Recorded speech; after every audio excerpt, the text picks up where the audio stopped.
Premiere Pro est le logiciel le plus utilisé au monde. Mais pour l'avoir, il faut payer 40 € par mois. Mais est-ce que j'ai vraiment besoin de payer autant pour faire de bonnes vidéos? Aujourd'hui, je vais recréer exactement la même vidéo dans 5 logiciels de montage gratuits. Et crois-moi, c'était pas aussi simple que je le pensais.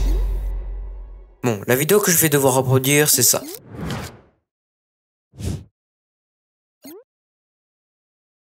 Alors je pense que tu l'avais remarqué parce que je suis un énorme plagieur. Ce concept est énormément inspiré de celui de Finzar à qui j'ai même pas demandé si je pouvais refaire ce concept. Bref, l'objectif est clair. Est-ce que je peux faire de bonnes vidéos sur un logiciel gratuit? Pour ça, je vais juger 5 critères. La facilité d'utilisation, les outils de montage avancés, la gestion du son, les effets spéciaux et bien sûr, est-ce que le rendu final peut tenir la route? Alors on se retrouve sur Filmora, rien de compliqué, l'interface est correcte. Ça fait le taf mais ça manque un peu de flexibilité si t'as des besoins plus techniques. Les animations sont simples, avec des pré-réglages basiques, genre des slides ou des fades. Ça marche, mais dès que tu veux un truc sur mesure, les limitations se font sentir. Pour les transitions, c'est l'un des points forts de Filmora. Un clic, un glisser-déposer, et c'est bon, t'as une transition. Mais pas de quoi personnaliser autant que des logiciels pro comme Premiere ou DaVinci. Et pour le texte, c'est un mélange. Il y a beaucoup de presets animés, parfois vraiment nuls, mais d'autres passent bien. Si t'as pas envie de te casser la tête, c'est cool. Mais pour des pros comme moi, ça fait pas le taf. Voilà ce que j'ai réalisé.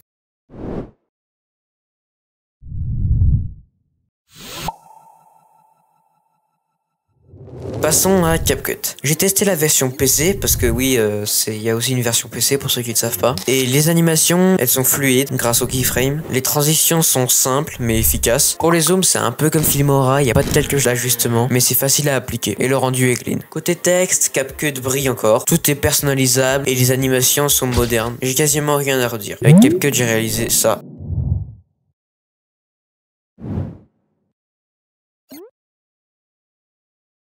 Pour quelqu'un qui débute, qui fait des vidéos rapidement, juste comme ça pour le plaisir, CapCut c'est parfait. Mais pour le GOAT, c'est vraiment pas assez suffisant. Les presets déjà faits sont nuls, hein, on va se le dire, et ils mettent pas assez en avant le fait de pouvoir personnaliser les effets. Et là on passe dans une catégorie de pro avec DaVinci Resolve. Clairement c'est un logiciel pro qui joue dans la même cour que Premiere Pro, même quasiment au-dessus je pense au niveau des bugs, et pourtant c'est gratuit. Les animations et keyframes sont puissantes, et ils demandent un peu plus d'apprentissage. Et ça c'est compliqué avec DaVinci parce que des tutos il y en a plein, mais contrairement à Premiere, y a rien. Regarde, RenderSam, ils ont mis 5-6 ans avant d'avoir un bon niveau parce que c'est vraiment très compliqué. Par contre, une fois que tu maîtrises, tu peux littéralement tout faire. Pour les transitions, DaVinci t'offre des options de personnalisation infinies. Que tu veuilles un truc basique ou un truc complexe, t'as tout ce qu'il faut. Les zooms sont hyper intuitifs grâce aux calques d'ajustement. En quelques clics, tu peux créer un effet professionnel. Côté texte, DaVinci, franchement, c'est vraiment bien placé pour ça. Hein. Avec Fusion intégré, t'as accès à des outils dignes d'effets spéciaux. Mais attention, c'est pas aussi simple d'accès que CapCut ou Filmora. DaVinci, c'est le choix pro, mais il faut s'accrocher, surtout si t'as jamais monté de vidéo avant. Par contre, si tu cherches à évoluer, c'est vrai qu'il n'y a pas beaucoup de tutos, mais il y a plein de serveurs Discord comme dans le mien où il y a un salon DaVinci et tu pourras progresser pour devenir le futur GOAT.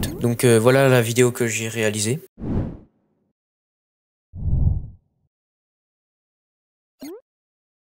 Vegas Pro c'est entre guillemets l'ancien roi du montage parce que c'est sur ça que plein de youtubeurs ont commencé et là on va voir s'il tient encore à la route. Déjà quand j'arrive sur le logiciel je comprends rien, l'interface c'est pas clair, là où il est censé avoir la prévisualisation on a le découpage, je ne sais pas du tout ce que c'est que le découpage. Pour les transitions c'est en cherchant un texte que j'ai trouvé des transitions pour te dire à quel point c'est vraiment pas simple. Pour le texte c'est pareil, je sais plus comment j'ai fait mais c'était vraiment compliqué à trouver, j'ai pas réussi à mettre une ombre. Les keyframes c'est pareil, j'ai pas réussi à les modifier et j'ai fait une faute à Vegas Pro, j'ai marqué Vegas Pro et j'ai pas réussi à modifier ça aussi. C'est vraiment pas simple. Pour l'export, j'ai pas réussi, du coup je me suis contenté de mon enregistrement d'écran. T'as l'impression de bosser sur un logiciel des années 2010. En même temps c'est un peu le cas, mais t'inquiète. Voilà ce que j'ai fait.